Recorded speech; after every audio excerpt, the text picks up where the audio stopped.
माननीय अध्यक्ष साहब, हमारे राजेंद्र सिंह जी और धरने पर मौजूद मेरी माताएं बहनें, नौजवान साथियों और बुजुर्गों, दरअसल में बात एक अस्पताल को बनाने ना बनाने की नहीं है, बात है रीति नीति की। ये बड़े फरेबी लोग हैं और फर्जीवाड़ा करना इनकी आदत है। इन्होंने लोगों को आपस में एक नहीं होने देना, लड़ाना है। बात कुछ भी नहीं है, लेकिन बात का बतंगड़ बनाना इनका काम है। और ये जो राजा साहब का किसी ने राजमहल का, यही सबसे बड़ा फरेब है, यही सबसे बड़ी मक्कारी है, यही सबसे बड़ी जालसाजी है। 1857 में जो लड़ाई हुई अंग्रेजों के खिलाफ, वो आजादी की लड़ाई थी या नहीं, ये अलग बात है, लेकिन वो लड़ाई थी अंग्रेजों के खिलाफ। उस लड़ाई में हमारे जो बुजुर्ग थे, उस समय जो हमारे इलाके की जनता थी, छत्तीस बिरादरी की, उन्होंने नसीबपुर की माटी को अपने लहू से लाल किया था। ये एक सच्चाई है। और उस लड़ाई में जो आगे आगे थे, उनमें बालकृष्ण और तुलाराम वगैरह सब थे, लेकिन उनका कोई नामो निशान नहीं था। अहीर कॉलेज में एक फंक्शन हुआ, उसमें उस समय के मुख्यमंत्री बंसीलाल को बुलाया गया और बंसीलाल अहीर कॉलेज के प्रांगण में ही इन्हीं के प्रोग्राम में कहा गया कि तुलाराम काहे का शहीद है और काहे का लड़का, वो तो एक भगोड़ा था, गद्दार था। ये इनके प्रोग्राम में कहा गया, खुद अहीर कॉलेज में। पर इनके क्या जूर है इनकी, तो इनको भी लेना देना ही नहीं था। हुआ क्या कि जो तुलाराम था, कोई बहुत बड़ा राजा रजवाड़े वाली बात नहीं थी, एक ठिकाना था। तुलाराम के जो भी था गद्दी या जो भी घर होता है, हमारा घर हो आपका हो, उसमें चलते चलते युधिष्ठिर तक तो मामला आ गया। युधिष्ठिर सिंह जो था, उसके कोई लड़का नहीं हुआ, तो उसको लड़का नहीं था। अब हर एक की, चाहे 1 किला का जमींदार हो, चाहे 100 किला का हो, सभी को चाहिए कि भाई कहीं ना कहीं किसी के नाम चल जाए। तो युधिष्ठिर सिंह के यहाँ बलबीर सिंह नाम के व्यक्ति को गोद लिया गया, जो नांगल पठानी का था, बलबीर सिंह। अब तुलाराम की पहचान क्या है कि वो अंग्रेजों के खिलाफ लड़ा 1857 में। जो बलबीर सिंह गोद लिया गया, उसकी पहचान क्या है कि वो राय बहादुर है। राय बहादुर अंग्रेज किसको कहते थे? जो उनकी मदद करे।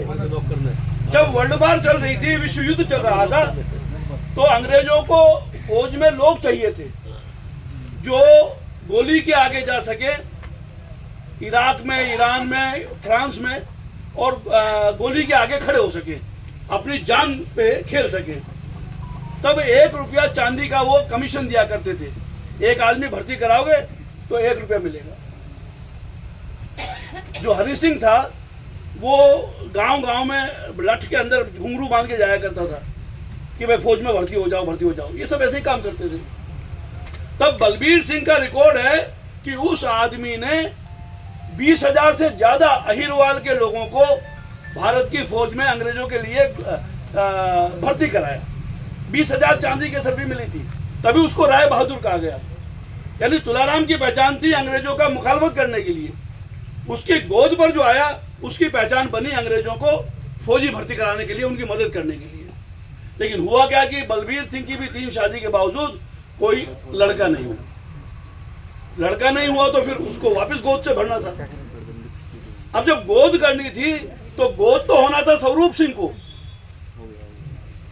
स्वरूप सिंह था, उसको गोद होना था।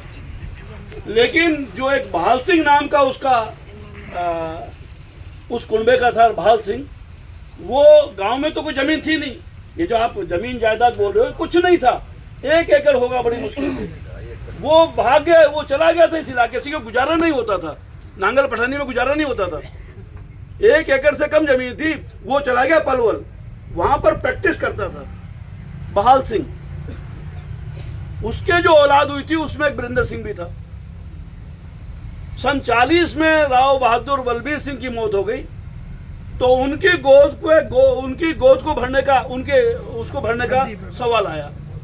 तो होना था गोद पर बहाल सिंह को, उसको स्वरूप सिंह को, लेकिन वो बहाल सिंह उस समय वकील था पलवल में और बड़ा गरीब ना गुर्बत में था। तो उसने चालाकी खेलकर जालसाजी करके बजाय स्वरूप सिंह के अपने बेटे को फर्जीवाड़ा से निहाल कौर जो भाड़ावास की थी, क्योंकि बहाल सिंह तो बलबीर सिंह तो मर चुका था 40 में, 45 में उसने अपने बेटे वीरेंद्र को गोद करवा दिया। वीरेंद्र कौन था? ये भी अंग्रेजी फौज में कप्तान था। जब गोद आ गया तो फिर काय की नौकरी करनी, छोड़ छाड़ के यहाँ बैठ गया। यहाँ देखा इस इलाके के गरीब लोगों ने, जिनके पास गेहूं नहीं होता था, जो ये कहते हैं ना, 4 चीज तोहफा है रेवाड़ी, अहीर, फ्रांस, जो और आवखारी। जब गेहूं नहीं होता था जो खाया जाता था, चना भी बड़ी मुश्किल से होता था। चने जो की रोटियां हम लोग खाते थे उस समय जो है वो गोद जो है उसने भरवा दिया उसको अपने वीरेंद्र सिंह को। तो वीरेंद्र सिंह ने कहा कि ये तो उसके बहुत भूखा था, पीढ़ियों से भूखे थे, कुछ था नहीं इनके पास। तो वीरेंद्र सिंह जब उस पर आया गोद पर तो उसने देखा ये तो जमीन है, गौशाला है। स्वामी दयानंद ने सबसे पहली गौशाला रेवाड़ी में ही खुलवाई थी। और अहीर स्कूल जो है, अहीर स्कूल, जब कोई स्कूल नहीं था हरियाणा या पंजाब में, उस समय हमारे बुजुर्गों ने पाई इकट्ठी करके अहीर कॉलेज बनाया था, अहीर संस्थाएं बनाई थी एजुकेशन की। उसने सबसे पहले तो डाका मारा अहीर एजुकेशन पर। हमारे कॉलेज, वो जो अहीर कॉलेज था, उस पर कब्जा कर लिया। ये इनसे बेईमान तो कोई हो ही नहीं सकता। लोगों ने तो कुछ बनाया होगा, इन्होंने तो बनाया खा लिया। अहीर स्कूल, अहीर कॉलेज का सत्यानाश कर दिया। ये तो बाद में हम लोग यूनिवर्सिटी लाए जो आज मीरपुर में है, वरना यहाँ तो वो अहीर कॉलेज का ही भट्टा बैठा दिया था। तंग आकर के लोगों ने फिर केएलपी कॉलेज बनाया था। इन्होंने तो ये हाल किया था। तो अहीर स्कूल को ये लोग खा गया बलविंदर सिंह। उसके बाद गौशाला का नाश कर दिया। और आज जो जमीन थी उस जमीन के लिए भी प्रॉपर्टी डीलिंग चल रही है। ये जो आप कह रहे हो ना कि क्यों ले गया वहाँ, क्यों लाया यहाँ, क्यों शहबाजपुर, क्यों ये, क्यों वो, इसके पीछे कुछ नहीं है। इन्हें ना नेशनल हाईवे की कतर चाहिए, ना मीठा पानी चाहिए, ना इसके पास चाहिए, ना उसके पास चाहिए। इन्हें तो जहाँ प्रॉपर्टी डीलर इनके हैं, दलाल, वो कहेंगे वहाँ बनाएंगे। सीधा मामला दलाली का है। ये है असली मामला। केवल इन्हें ना शहबाजपुर से प्यार है, ना रेवाड़ी से प्यार है, ना इनको रामपुरा का इन्होंने नाश कर दिया। रामपुरा जो है वो गांव की इन्होंने तबाह कर रखा है। तो इनको किसी से कुछ लेना देना नहीं है। इनका लेना देना तो वही है कि भाई प्रॉपर्टी डीलर आ जाए। ये भूखे हैं ना, इनकी भूख कभी मिट नहीं सकती। कभी इन्होंने जेब में हाथ नहीं दिया है, इन्होंने कभी जेब में हाथ नहीं दिया है। अरे जो इस इलाके की हमारे बुजुर्गों की बनाई हुई संस्था को खा गया। पहले तो इन्होंने, जब इनको वोट चाहिए थे, जब बनना था, तब तो इन्होंने तुलाराम का गुणगान गाया, बड़ा भारी। राव तुलाराम शहीद दिवस मनाया और बिल्ले बांटे और मेंबर बनाए और न जाने क्या क्या किया। बल्कि दिल्ली में भी एक कॉलेज बना दिया, तुलाराम कॉलेज। सारे, केवल हरियाणा के नहीं, राजस्थान, गुजरात, दिल्ली, यूपी, सब तरफ के अहीरों से कहा कि भाई मैं बड़ी ऊंची और अच्छी बिल्डिंग बनाऊंगा, अहीरों का नाम होगा, तुम मुझे चंदा दो। पूरे देश के अहीरों को लूटा। और दिल्ली में जो कॉलेज बनाया, अब का तो मुझे पता नहीं है, वो ऐसा था जैसे कोई मालगाड़ी एक्सीडेंट हो गई और उसके डब्बे खड़े हो गए। भाई कमल सिंह बता रहे हैं वो बंद करा। ये तो खैर ये जानते हैं, लेकिन मैं बता रहा हूँ कि वो कुछ नहीं बनाया, सारा पैसा जीम गया। अब पूरा हीरो की नाक कटाई वहां पर गया दिल्ली के अंदर। वो ऐसा कॉलेज इसने बनाया, सारा पैसा खा खुआ गया। और फिर तुलाराम का जब देखा कि अब लोगों में बात फैल गई है और मेरे वोट वाट बन गए हैं, तो इन्होंने तुलाराम को डाल दिया कूड़े में। बंसीलाल को बुलाया, बंसीलाल कह गया कि तुलाराम कोई शहीद नहीं था। ये दोनों बाप बेटे चुपचाप बैठे रहे, ना कोर्ट में केस किया, ना कोई आंदोलन किया, ना कुछ नहीं। इनके लेके तुलाराम कुछ भी हो ये बोले ही नहीं। वो तो क्या हुआ कि 87 में देवीलाल की लहर चली, आंदोलन हमने किया था देवीलाल के साथ। देवीलाल जी को यहाँ लाया था मैं, तब ये आपकी पेंशन भी हम लोगों ने शुरू की थी। उसी समय मैं भी MLA बना था। तो मैं तो जब यहाँ आया था 77 में आया था, मैं 23 साल का था, वरना लालू, शरद, अरुण जेटली, सुषमा, आरिफ मोहम्मद खान और ये मोहन प्रकाश, ये और मैं सब साथी के, हम बराबर के लोग थे, सारे साथी थे। लेकिन मेरी उस समय 77 में उम्र 25 साल नहीं थी, मेरी उम्र थी 23 साल। इसलिए टिकट तो मैं चाहे कि जिसको भी दिला सकता था, खुद तो लेने की बात ही नहीं थी। मोरारजी, चंद्रशेखर, जॉर्ज फर्नांडिस सब मेरे दोस्त ही थे, लेकिन उम्र थी 23 साल, इसलिए मैं चुनाव लड़ नहीं सकता था। इसलिए वो चुनाव चला गया और उसके बाद बात ही बदल गई। पार्टियां बनती रही, टूटती रही, बनती रही, टूटती रही, और मैं तो जहाँ था वहीं खड़ा रहा। तो मैं इलाके में घूमा सारे में, तो यहाँ पर बंसीलाल के समय नहरें बन खुद चुकी थी। अब कई काम होते हैं कि नहरें भी बनती है, सड़क भी बनती है। अब कौन किस नियत से काम कर रहा है ये देखना होता है। अब नहर खुदी थी यहाँ पर कि पैसा खाओ, जब तक सरकार का काम नहीं होगा तब तक पैसा कैसे खाया जाएगा। जब सड़क बनेगी तभी तो ठेके दिए जाएंगे, तभी तो खाया जाएगा। जब नहर बनेगी तभी तो ठेका दिया जाएगा, तभी तो खाया जाएगा। खैर, यहाँ पर नहर बन चुकी थी, लेकिन नहरों में कोई बूंद पानी भी नहीं था। गादड़े ब्याते थे और आंकड़े जामते थे। जहाँ भी नहर थी वहाँ खेतों में जाने के लिए उनको दिक्कत हो गई, क्योंकि रास्ते में नहर आ गई, अब जाएं कैसे, और हर जगह पुलिया बने कैसे। तो लोग तो ये कह रहे थे कि भाई नहरों में जब पानी ना आना तो इन्हें पाट दो, हमने क्यों दिक्कत करो। तब मैंने कहा कि पानी तो आना चाहिए। क्यों कहा? क्योंकि रोजगार, हमारा सबसे पहला आंदोलन जो था मेरा, वो था सन 74 में। वो ये था कि रोजगार के अधिकार को संविधान का मौलिक अधिकार बनाओ। ये फ्री का राशन, फ्री का तेल, फ्री की चीनी, इसके मैं हक में नहीं हूं। मैं तो इस हक में हूं कि जो भी जवान है, चाहे अनपढ़ है, चाहे कम पढ़ा लिखा है, चाहे ज्यादा पढ़ा लिखा है, जो भी जवान है, वयस्क है, 18 साल से बड़ा, उसको उसके हाथों को रोजगार मिले।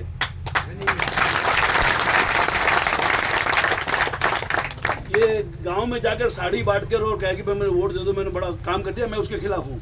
मैं तो कहता हूं कि सबके हाथों को काम दो। हर आदमी काम करना चाहता है, और जो बेरोजगार है उससे बुरा जीवन किसी का हो नहीं सकता। क्योंकि बेरोजगार की अब वो तो शादी होवे ना, और हो जाए तो फिर कलेश ही कलेश।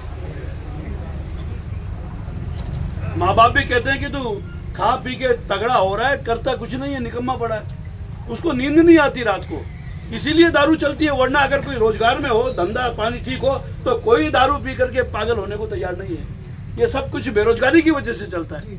तो हमारी लड़ाई तो ये थी कि रोजगार के अधिकार को संविधान का मौलिक अधिकार बनाया जाए, और जो भी इस देश के अंदर 18 साल से ऊपर है उसको सरकार रोजगार देने की व्यवस्था करे। ये काम मैंने एमएलए के रूप में हरियाणा विधानसभा से भी कराया। आज भी रिकॉर्ड पड़ा है, पार्लियामेंट के सामने है मेरा प्रस्ताव। उसके बाद आपने कभी पार्लियामेंट में जाने नहीं दिया, इसलिए वो प्रस्ताव वहां के वहां पड़ा हुआ है। अब सवाल है कि रोजगार सबको कैसे मिले। कल कारखानों से, फैक्ट्री खोलने से रोजगार नहीं हो जाएगा। फैक्ट्री कहाँ खोल दोगे आप? धारूहेड़ा में खोल दोगे, गुड़गांव में खोल दोगे, शाजापुर में खोल दोगे, लेकिन किशनगढ़ में, बास में, झुंझुनू में, सीकर में, यहाँ कौन रोजगार देगा? भिवानी में, दादरी में, महेंद्रगढ़ में, नारनौल में कौन देगा? नांगल चौधरी में। तो रोजगार का सबसे बड़ा साधन होता है जमीन। जब जमीन पे पानी आता है तो वो रोजगार पैदा करता है। नाश तो बाद में होता है, पहले पानी से, पानी जमीन पे अगर रोजगार, वो पानी आएगा तो उससे क्या पैदा होगा? रोजगार पैदा होगा।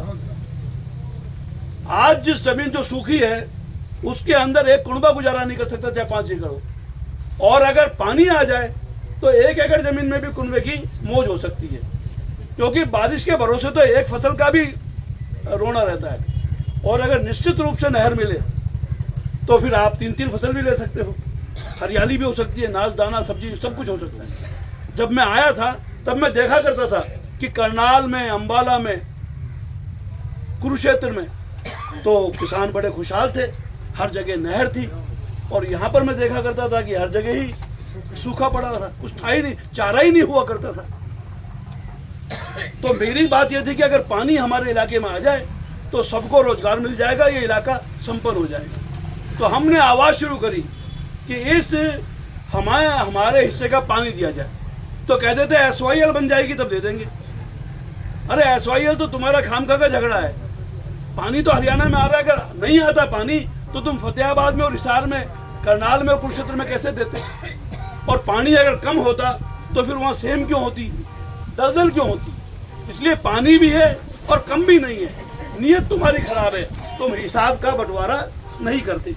तो हमने आवाज उठाई कि जो पानी हरियाणा में मौजूद है उसका बंटवारा करो न्याय से, और हमें हमारे हिस्से का पानी दो ताकि हमारी बेरोजगारी भी मिट सके। और ये अभी आपका आज आंदोलन का 97वां वाला दिन है, अभी बता रहे थे कामरे साहब। तो मैं अभी 97वें दिन में क्यों आया हूँ? पता तो मुझे है कि आप लोग धरने पर बैठे हो, ऐसा तो नहीं पता है। मैं पास में तो रहता हूँ, सन सिटी कौन सी दूर है, पैदल ही आता हूँ रोज। तो बात यह है कि वो मैं अभी घर पे कभी शांति से नहीं बैठा हूँ। मैंने ये 356 पेज की किताब है, सिंधु संधि का सत्य, ये तो इसको मैं लिखने में लगा हुआ था। ये अभी छपकी आई है, 19 तारीख को ही इसका विमोचन हुआ है। तो मैं इस काम में लगा हुआ था, पानी वाले में। ये वो काम है जो हमेशा काम आएगा। आप और हम तो चले जाएंगे, लेकिन ये दस्तावेज हमेशा रहेगा।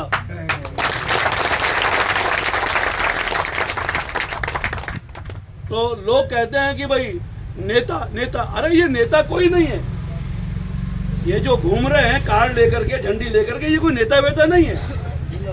ये तो चुनाव में जीत करके जाने वाले नुमाइंदे हैं, मंत्री हैं, मंत्री नुमाइंदे। ये नेता नहीं। नेता तो वो होता है जो लोगों के इलाके के दर्द को समझे, जाने और उसका समाधान करने की कोशिश करे, जिस पर लोगों को एतबार हो। एक गांव में मैं गया तो बोले जी नेता वेता रघु यादव भी एक नेता, दूसरा कोई नेता है ही नहीं इस इलाके में। बोले बस लोग माने ही ना, सबने नेता कहें।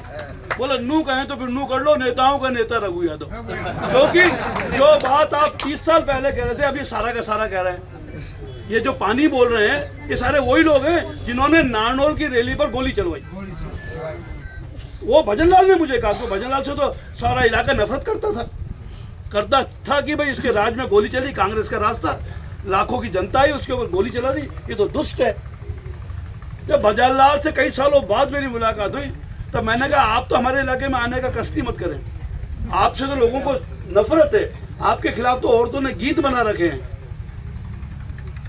तो बोला भाई आप गलत फहमी में हो, सरकार तो पूरी बारात होती है, मैं मुख्यमंत्री जरूर था, पर मेरे को इससे क्या लेना देना कि अहिरलाल से रघु यादव MP बने या कोई और बने। मेरे लेके तो आप बन जाते, कोई ना कोई तो बनता ही है। MLA तो हर बार चुनाव होते तो 10 MLA बनते ही है, कोई भी बन जाए, आप भी बन जाते तो मुझे क्या दिक्कत थी। दिक्कत तो उनको थी जिनकी जालसाजी खत्म होने वाली थी। उनका DC SP थे, उन्होंने गोली चलाई। बोले भाई ये DC SP और ये सारा अमला जमला होता है, चलवाई थी, मैं मानता हूँ। तो मैं कहा मानते हो तो फिर आके मेरे इलाके में कहो, मेरे लोगों से कहो। तो वो तैयार हो गया। तो 23 सितंबर को ही, क्योंकि उसके ज़माने में कभी छुट्टी शुरू हुई थी और मैंने जब ये बंद हुई थी तो बहाल कराया था। मैंने कहा उस दिन मैं करता हूँ, 23 सितंबर को आप आ जाओ, मैं पब्लिक के बीच में ये सारी बात करूँगा नारनौल की रैली की, और तेरे ऊपर उंगली उठाऊँगा, तब तू जवाब देना जो आज तू मेरे को कह रहा है। बोला मैं तैयार हूँ। भजनलाल हाँ भर दी। तो हमने तुलाराम पार्क मंजूर करा लिया था कि भाई 23 सितंबर को रघु यादव और उसके साथी 23 सितंबर को तुलाराम दिवस मनाएंगे। ये बाकायदा SDM ऑफिस से हमने परमिशन ले ली, और ग्राउंड की परमिशन SDM ही देता है। जब हमने अनाउंस कर दिया कि भजनलाल आएगा और हम शहीदी दिवस मनाएंगे, तो साहब 10 लग गए। इन्होंने पहले तो DC थी एक निर्जा शेखर, हरिजन लड़की थी, बड़ी अच्छी थी बेचारी, उससे इन्होंने वो परमिशन कैंसिल करवा करके अपनी ले ली कि नहीं तुलाराम पार्क में तो हम मनाएंगे। ना तो ये पहले मनाते थे, 5-7 साल से कोई प्रोग्राम नहीं हो रहा था सिवाय मेरे। 87 में जब मैंने देवीलाल को बुला के किया था, उसके बाद हमारा ही प्रोग्राम होता था, लेकिन इन्होंने अड़ंगा डाल दिया, ना हम करांगा, और हमारी वो जो है परमिशन कैंसिल करा दी। तो मैं DC से मिला, मैंने कहा हमारी तो परमिशन पहले से SDM से है, आप कैसे कैंसिल कर सकती हो। बोले भाई मैंने तो कर दी, अब तो उन्हीं की रहेगी। तो हम कौन से मानने वाले हैं। मैं चला गया हाई कोर्ट में गया, हमने सारी कार्रवाई वहां पे रखी, सारी कार्रवाई हमने रख दी हाई कोर्ट के अंदर। तो हाई कोर्ट का फैसला आया,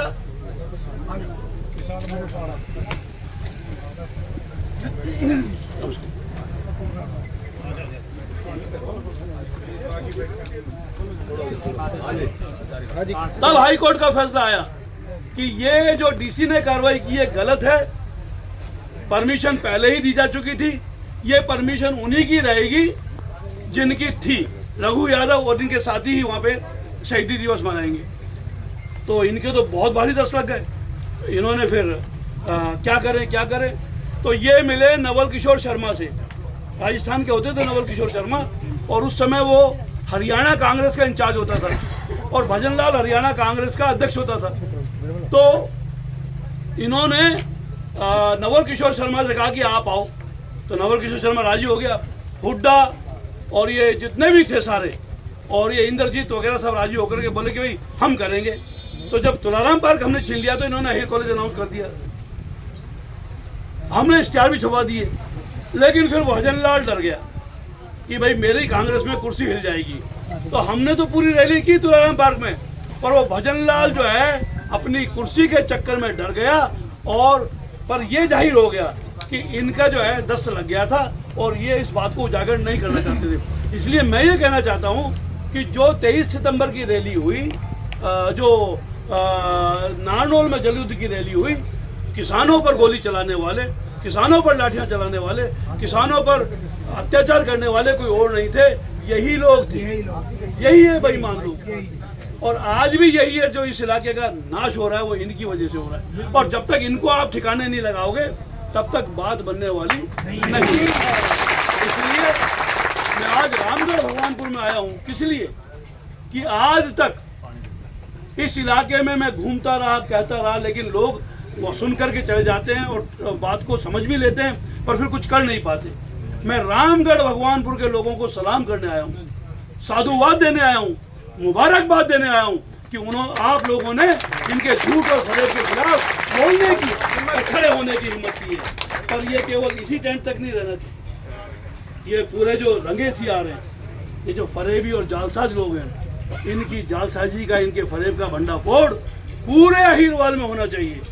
आज मोदी, अमित शाह और तो राहुल जो भी हैं, वो सब इनके झांसे में हैं। वो इनको राजा भी समझते हैं, वो इनको नेता भी समझते हैं। राजा तो मैंने बता दिया, ये कोई है ही नहीं, कोई राजा वाजा वाली बात ही नहीं है। ये तो गोद पर गोद आए हुए गद्दार हैं। ये गोद पर नहीं आए। एक मिनट चुप आ जाना। इनका कोई लेना देना तुलाराम से नहीं है। राजा रजवाड़ी की बात तो छोड़ो, वो जैसा था मैंने बता दिया, वो कोई नहीं। ये तो गोद पर गोद आए हुए गद्दार हैं, क्योंकि गोद पर आया था बलबीर सिंह और उसकी गोद पर आया था वीरेंद्र सिंह। गोद पर गोद आए हुए गद्दार हैं। इन्होंने अहीरों के लिए कुछ नहीं बनाया, इन्होंने इलाके के लिए कुछ नहीं किया। इन्होंने तो जो अहीर के लोगों ने बनाया था, ये अहीर कॉलेज वगैरह, उसको भी इन्होंने लूट कर खा लिया। ऐसा कोई घर नहीं है जिसने अहीर कॉलेज में 10-5 रुपए नहीं दिए हों। और अहीर कॉलेज को खाने वाला इस पूरे इलाके को जीमने वाला, लूटने वाला है। आपका और मेरा पैसा भी इन्होंने खाया है। ये तो वो बेईमान लोग हैं। अब मैं आपको एक बात और बता दूं, लगे हाथ ही, क्योंकि आप समझ जाओगे, पहले नहीं समझ पाए। मैं तो बहुत बार पदयात्रा भी की है। घोड़ तक जमीन, घोड़ तक पहले कौन सी बनी थी, रेल या रोड? पहले रेलवे निकली दिल्ली से अजमेर के लिए, या पहले सड़क निकली? पहले निकली थी रेल के पहले रेल निकली, ये सड़क बाद में बनी। लेकिन उस रेल से पहले भी एक सड़क होती थी। वो कब होती थी? अकबर के समय, अकबर के समय दिल्ली दगड़ा। वो अकबर वगैरह जाते थे ना दिल्ली से अजमेर, उसके लिए जियारत के लिए, तो उनका एक रास्ता था जिसे आप दिल्ली दगड़ा बोलते हो। ये रास्ता दिल्ली से जाता है अजमेर तक। तो दिल्ली दगड़ा था, बाद में बनी रेल। तो रेल जो अंग्रेजों ने बनाई, उस दिल्ली दगड़े को छोड़ के बनाई कि भाई खाम खा जो है रास्ते को रेल ना काटे। लेकिन हुआ क्या कि जब पक्की सड़क होने लगी, ये बात है सन 66 के आसपास की, जब पंजाब एक था, तो इन्होंने जब सड़क बनाई तो इन्होंने क्या किया कि खोड़ तक तो वो सड़क आती रही, खोड़ के बाद उस सड़क को मोड़ दिया। क्यों मोड़ दिया? क्योंकि गांगली में इनके पास जमीन थी जो दान में मिली हुई थी। गांगली की जमीन में कोई रेलवे का वो गड़बड़ ना हो, इसलिए इन्होंने उसको मोड़ कर अपने गांगली से निकाली। उसकी वजह से क्या हुआ, एक फाटक तो पहाड़ी में आ गया और एक फाटक आ गया रेवाड़ी में। दिल्ली दगड़े का नाश कर दिया, वरना रामगढ़, भगवानपुर, जाट, जाटी, पूणी, गर्राकी, दौलताबाद, गोरियावास और लोहचब, इनको कभी दिक्कत नहीं आती, ये तो पहले से रोड पे थे, पर बनने नहीं दिया। वो तो हमने कई बार यात्रा करी, कई बार पद यात्रा करी कि दिल्ली दगड़ा को पक्का करो। ये अलग बात है कि अब वो दिल्ली दगड़ा पक्का हो रहा है, अच्छी बात है, अब वो अच्छा हो रहा है, अच्छी बात है। तो मेरा ये कहना है कि जो फरेब हुआ है रामगढ़ भगवानपुर के साथ, रामगढ़ भगवानपुर के साथ जो फरेब हुआ है, इसके खिलाफ चुप रहने का तो सवाल ही नहीं है। इसके खिलाफ जोरदार आंदोलन होना चाहिए। आंदोलन केवल इस बस अड्डे से भी नहीं चलेगा, आंदोलन पूरे इलाके में होना चाहिए। तो मैं तो आपसे विनती करके जा रहा हूँ कि आप जल्दी आप फैसला करो, आपका हर फैसला हमारे सिर माथे पर रहेगा। इनके फर्जीवाड़े को इनके फर्जीवाड़े को, इनके फरेब को उजागर करने का और लोगों को बताने का समय आ गया है कि ये रंगे सियार हैं, ये रंगे सियार हैं। इसलिए मैं तो चाहूँगा कि आप 3 दिनों में, जो आपके 100 दिन होने वाले, 100 दिन के दौरान ही एक फैसला कर लो। मैं अपनी तरफ से आपको 14 जनवरी कह रहा हूँ, लेकिन मेरी बात को नहीं मानने की जरूरत है, आप कोई भी बात कर लो। 14 जनवरी को संक्रांत होती है, हम सब लोग पशुओं की भी छुट्टी रखते हैं। 14 जनवरी को आप एक बड़ी महापंचायत पूरे क्षेत्र की रखो। ये सवाल रामगढ़ भगवानपुर का नहीं है, सवाल पूरे अहीरवाल के लोगों के साथ जो गद्दारी होती रही है, जो हमारा कॉलेज लूटा गया है, जो गौशाला का नाश किया गया है, और ये जो होता रहा है, इसको उजागर करने की और इन फरेबियों को ठिकाने लगाने की जरूरत है।